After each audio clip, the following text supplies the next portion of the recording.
This podcast is brought to you by Shattered Justice.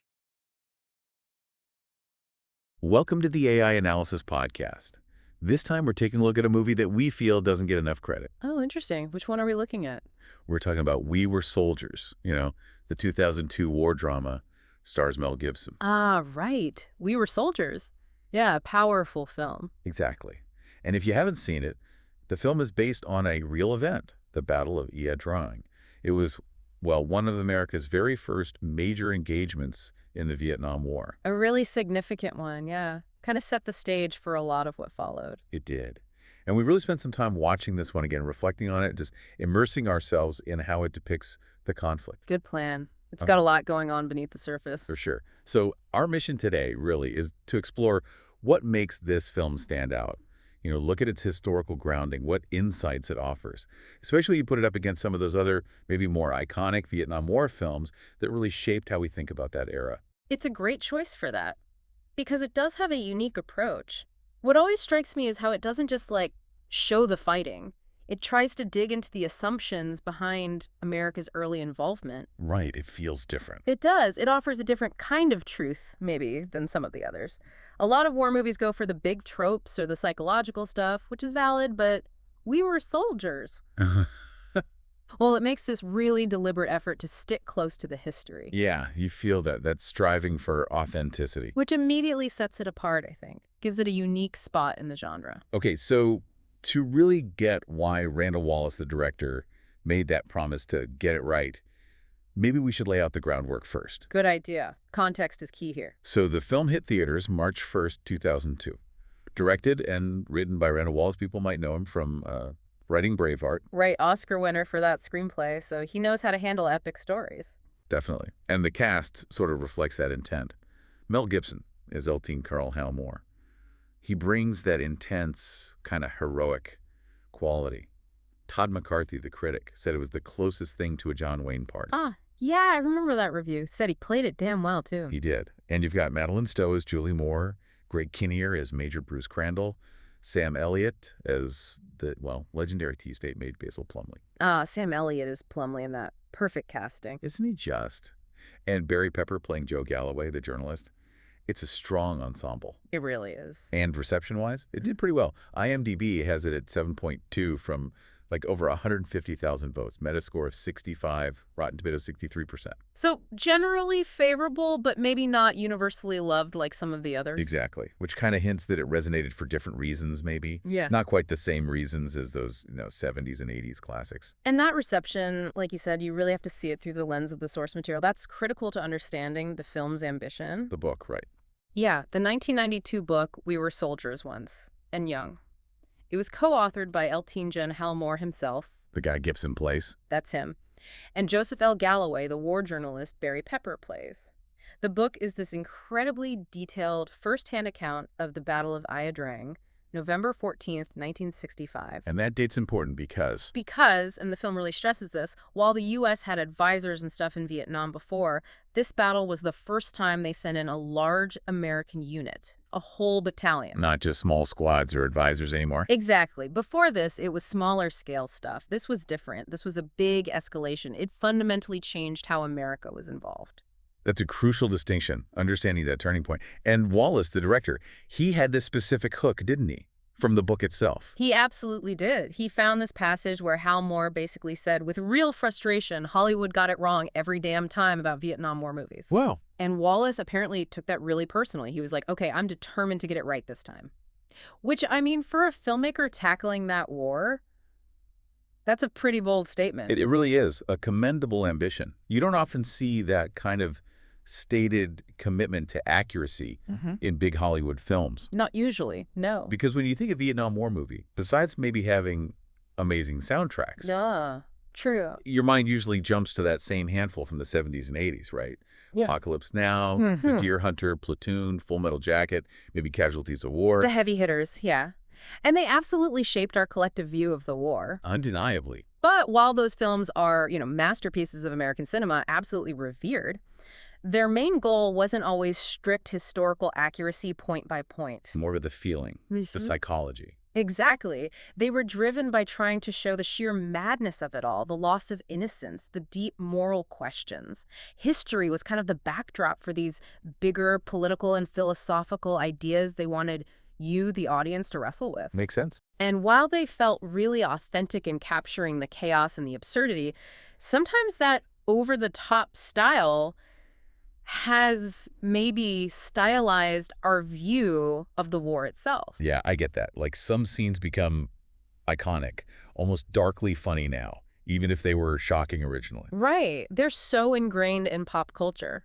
It's true. Like, even if you haven't seen all of Apocalypse Now, you probably know Robert Duvall saying, "I love the smell of napalm in the morning." Everyone knows that line. And because they're so pervasive, maybe our general understanding of the war got a bit abstracted. Or like you said, stylized. It's possible. Now look, I'm not saying We Were Soldiers is better cinema than those classics. That's not the point. No, different aims. Exactly. But it was made with historical accuracy as a top goal. And, for the most part, it really succeeds. They went to incredible lengths to recreate things, even horrifying details. Under the supervision of Moore and Galloway themselves. Yeah. Galloway apparently described this one scene, carrying a wounded guy whose boots just crumbled, the flesh peeled off his ankles. He said he could feel the bone. Just agonizing detail. Wow. And he said they got that right, that visceral level of detail. Yeah. That's what we mean by Wallace's commendable ambition, trying to capture that lived horrific experience. Okay, so moving from that ambition on the battlefield, we also need to understand the historical context the film drops you into. It starts way back. Right, not with Americans. It opens in 1954, Well, which immediately signals, hey, this didn't start with the U.S. exactly. It throws you into that earlier war, the French one, shows their Group Mobile 100, a key French unit getting ambushed by the Viet Minh. The Vietnamese independence movement. Yeah, who'd already been fighting colonial rule for years. And you hear Commander Nguyen Huan give that chilling order, kill all they send and they will stop coming. Talk about foreshadowing. It sets this tone of just, unwavering Vietnamese resistance against any foreign power, a huge theme in the film. Definitely. Then, bang, it jumps forward to 1964. Vietnam, right in the thick of the Cold War. Capitalism versus communism playing out for real. And the film tries to unpack those historical roots, doesn't it? It touches on the Geneva Conference in '54. It does, yeah. Which, temporarily split Vietnam at the 17th parallel. Communist North, capitalist South. With the promise of French withdrawal and a big election in '56 to reunify the country. That was the plan. But as the film hints, America saw that temporary division differently.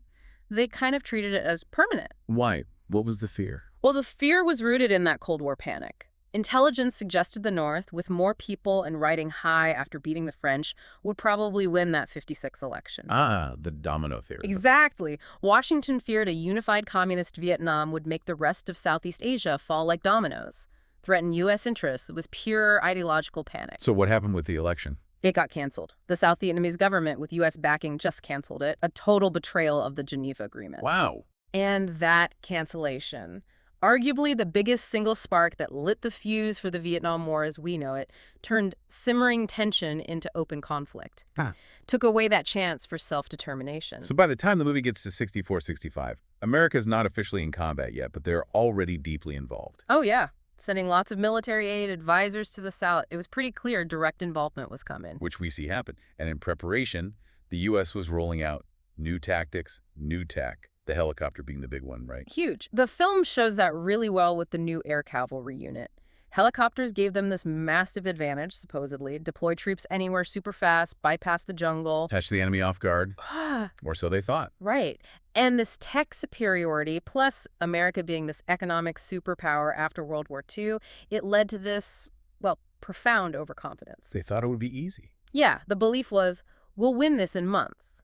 The film subtly shows that when you see leaders talking about beating cavemen in black pajamas, totally dismissive, willfully ignoring that these cavemen had already kicked out the Japanese in World War II and then the French at Dien Bien Phu. They had experience, and they had the will to fight for their own land. That arrogance really set the stage for a long, costly war they didn't expect. Absolutely. It defied all their assumptions. Which brings us right into the heart of the film, the Battle of Ia Drang, specifically Landing Zone X-Ray. The movie shows Moore leading his new Air Cav unit, 1st Battalion, 7th Cavalry. Custer's old unit adds a layer of historical weight, doesn't it? It does. into the Ia Drang Valley. And the intel from the start is bad news, like 400 Americans against maybe 4,000 NVA. Terrible odds. The tension is there from the moment they land. And it escalates fast because of that decision by 2nd Lieutenant Henry Herrick chasing a scout. Yeah, he pursues a single NVA scout and leads his platoon right into an ambush. Gets totally cut off. For disaster. Yeah. Then Sheik Savage takes command, calls for artillery, tries to hold out. The film's portrayal of the fighting is just relentless. It really pushes the envelope for mainstream war films at the time. It's brutal.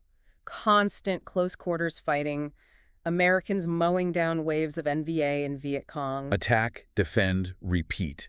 It looks like hell on earth, just like they say. It does, and it highlights the bravery on both sides. Amidst absolute chaos, machine guns, artillery, hand-to-hand, it's visceral. And that connects to the whole search and destroy tactic, right?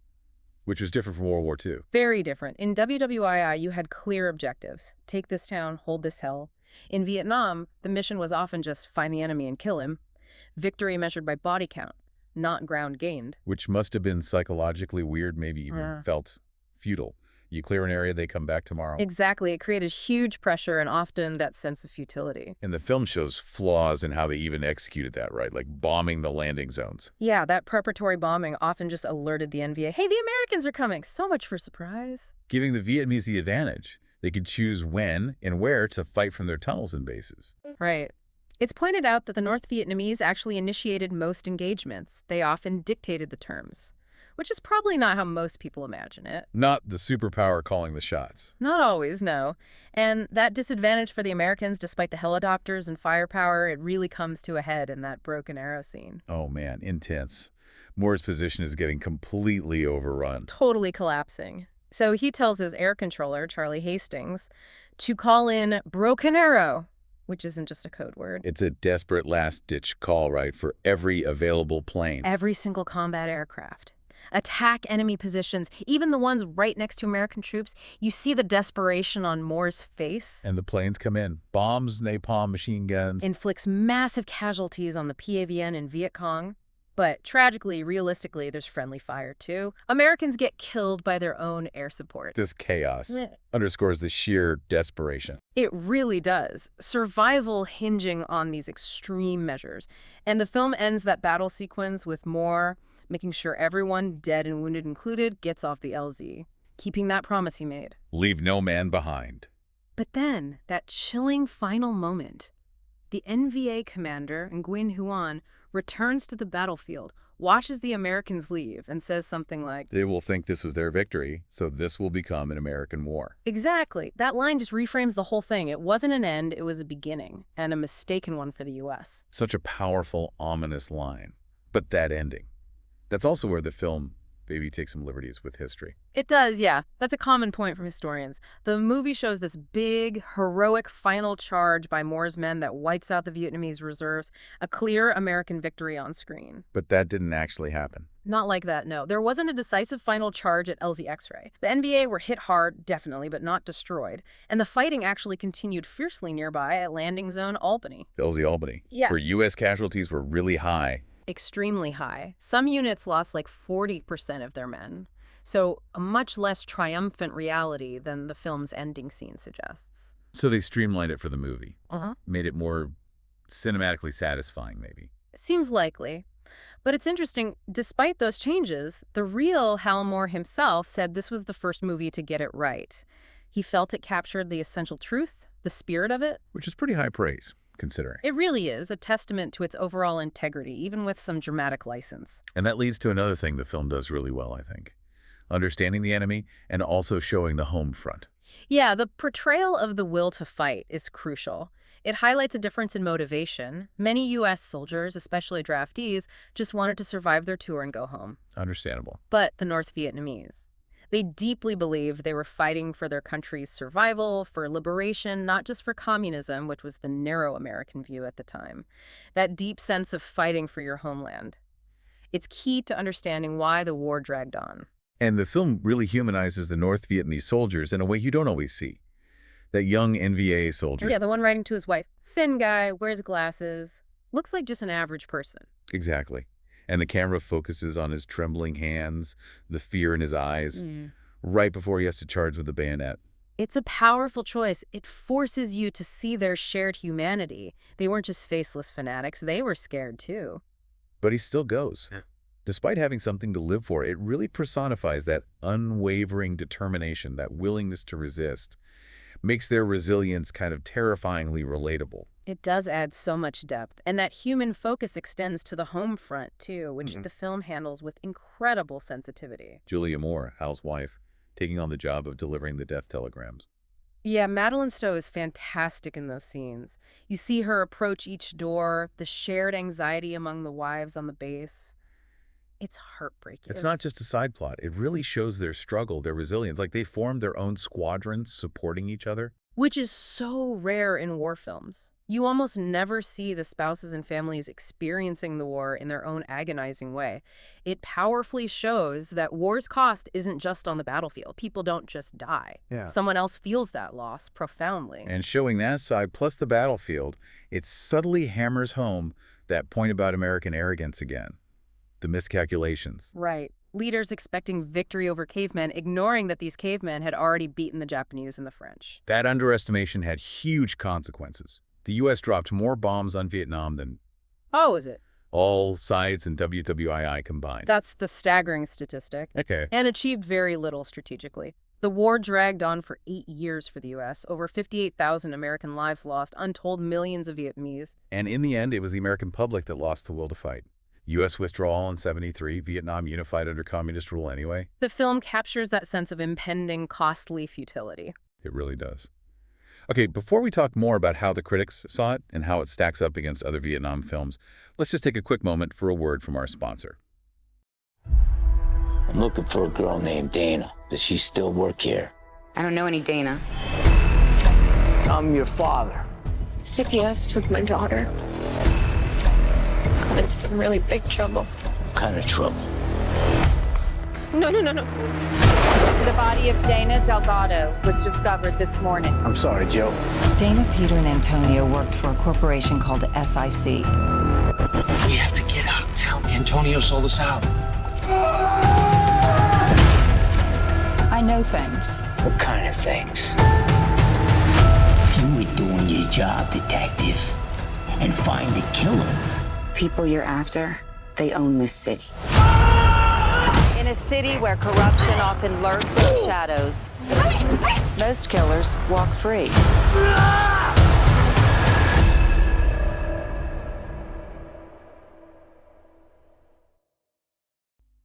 Welcome back. We were just talking about the heavy realities depicted in We Were Soldiers, both on the battlefield and back home.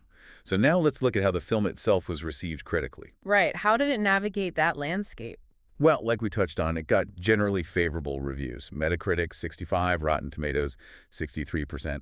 The consensus on RT mentioned it succeeds at putting a human face on soldiers of both sides. Which we've been saying is one of its real strengths, that human element. Exactly, and that's maybe why it feels different from those quote-unquote quintessential Vietnam movies, Apocalypse Now, Platoon, Full Metal Jacket, etc. Yeah, those films, as brilliant as they are, often focus more on the descent into madness, the surreal horror, the loss of innocence. Psychological and philosophical explorations were kind of front and center. Like Apocalypse, now going deep into moral decay. Platoon showing that ground-level chaos and ambiguity. Precisely. We Were Soldiers, though, took that different path. Its stated goal was historical accuracy, honoring the real people involved. And while we know it wasn't perfect... It mostly succeeded, like Moore himself said. Right, and that focus sets it apart. Roger Ebert seemed to appreciate that. He gave it 3.5 out of 4 stars. Praised the truthful, realistic battle scenes. And he specifically liked how clearly you could identify characters. That's a good point. Sometimes in big battle scenes, everyone becomes a blur. Yeah. He said this film did a great job tracking key players. Galloway, Plumlee, some of the younger soldiers following their individual stories within the chaos. Makes it more personal. It does. And Lisa Schwartzbaum, at Entertainment Weekly, she gave it B, also highlighting the fair treatment of both sides. She said Wallace honored the Americans, their families, and their Vietnamese adversaries generously and politically. That's significant, that measured respect for a separate reality for the enemy. She called it a welcome and rare departure from the usual faceless foe. And that really is a distinguishing feature, a conscious choice. Todd McCarthy at Variety, he praised Gibson's performance too, right? That John Wayne comparison. Yep. Said Gibson anchored the film with credibility, showing Moore's leadership, but also his sensitive paternal side. It's that focus on the human side, even for the enemy, and the grounded leadership that feels different. Absolutely. And beyond the film itself, the real significance of the Ia Drang battle. It basically set the pattern for how the U.S. would fight the rest of the war. Measuring victory by body count. Exactly. Not by taking ground. Hal Moore even talked about it freeing themselves from ground considerations and going directly for the enemy, whatever he may be. That tactical shift, born at Ia Drang, led straight to that grim war of attrition. A crucial point for understanding the whole conflict. Now, okay, we've praised its accuracy efforts and unique takes, but it's not flawless. There are definitely some, let's call them nitpicking moments. Every movie has them. What stands out for you? Well, as one reviewer pointed out, some scenes can really ruin the vibe. Yeah. For me, it's got to be that laundromat scene. Oh boy. Yeah. It's 1964, height of the Civil Rights Movement. And you have this educated woman supposedly learning about segregation for the first time from a whites-only sign. Come on. It's completely jarring. Totally anachronistic. Pulls you right out. Big misstep in a film trying so hard for authenticity. And then there's maybe some moments of overly scripted patriotism, like the soldier saying, "I'm glad I could die for my country." Yeah, sometimes those lines, even if the sentiment is real for some, can feel a bit performed, forced, rather than genuine. Right. And the cliched death scenes, we know them well. The old standbys. Tell my wife I love her. Stay with me, Mike. So tired. They feel like ticking boxes sometimes, don't they? Almost making tragedy feel a bit artificial. It's a risk war movies run. And don't get me started on the kids. The scenes with Moore's children, especially the little one, waddling in jump boots singing bingo. Uh-oh. Cringe factor. Major cringe factor for me. It feels so awkward, so obviously trying to make us feel sentimental about Moore. It's heavy-handed and just takes me out of it completely. Like, how do we make them care? Cute kids. Fails miserably. For me, anyway. Okay, fair points. Those critiques are valid.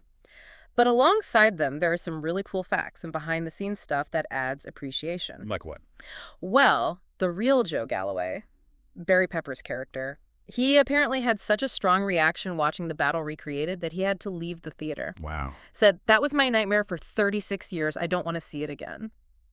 But, crucially, he still approved the film, which says a lot about how accurate it felt to him. That's powerful. What else? Even more amazing, maybe, is that after the war, Moore and Galloway went back to Vietnam, and they met the actual North Vietnamese commander, Nguyen Huan. The guy they fought against. Yeah.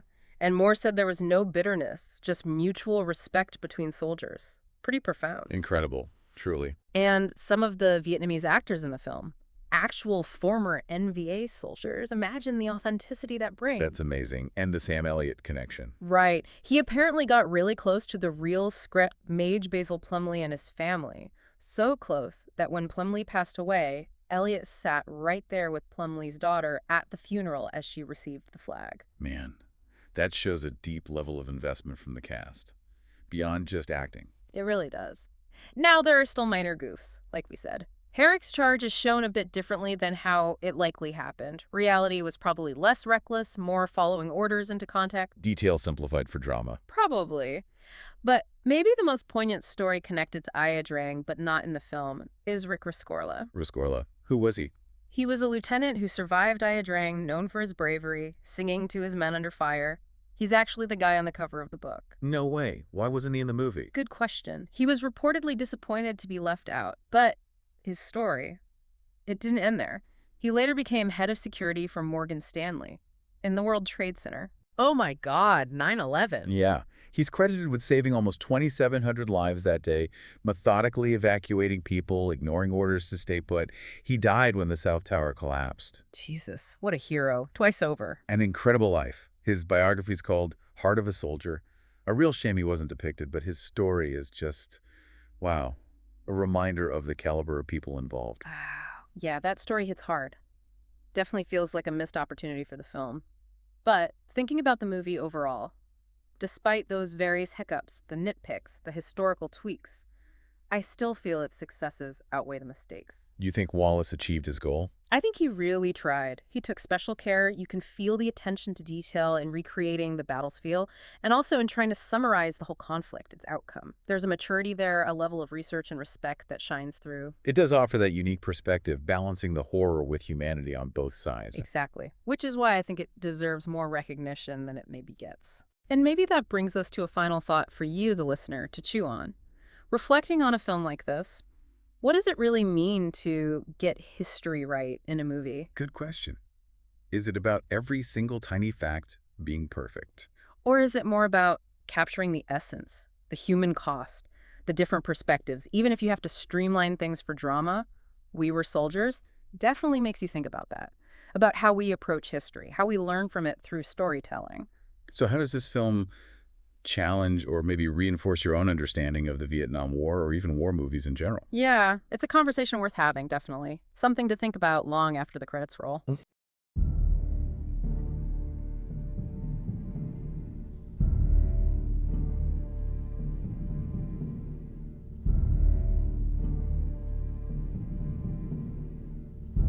Daddy, what is a war? It's when some people try to take the lives of other people. And then soldiers like your daddy have to, it's my job to go over there and stop them.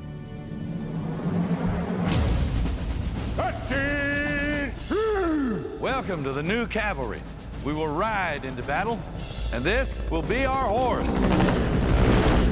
Fly into hostile territory, outnumbered 10,000 miles from home. They want to fly with you for some reason. I guess it's because they think you're the best. I'm supposed to have a choice in all this. You sure don't. I have today ordered to Vietnam 125,000 men. Additional forces will be needed later. We'll be landing under fire, gentlemen. Men will die. We are going into battle against a tough and determined enemy. It's pitch black. I can't see anything. We need illumination on the perimeter. Men are so young, and when I look at them, I see our boys. What do you think about being a soldier and a father? I hope that being good at the one makes me better at the other. When we go into battle, I will be the first to set foot on the field, and I will be the last to step off.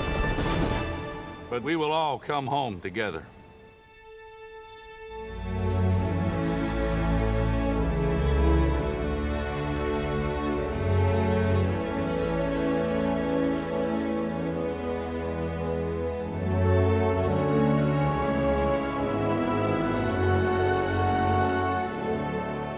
Do you know the most common thing an American soldier says when he's dying on the battlefield?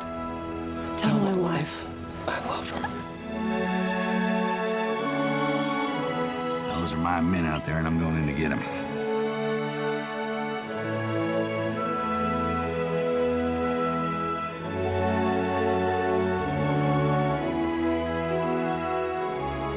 You men have done a hell of a job today. They won't get through us, sir. You can count on it.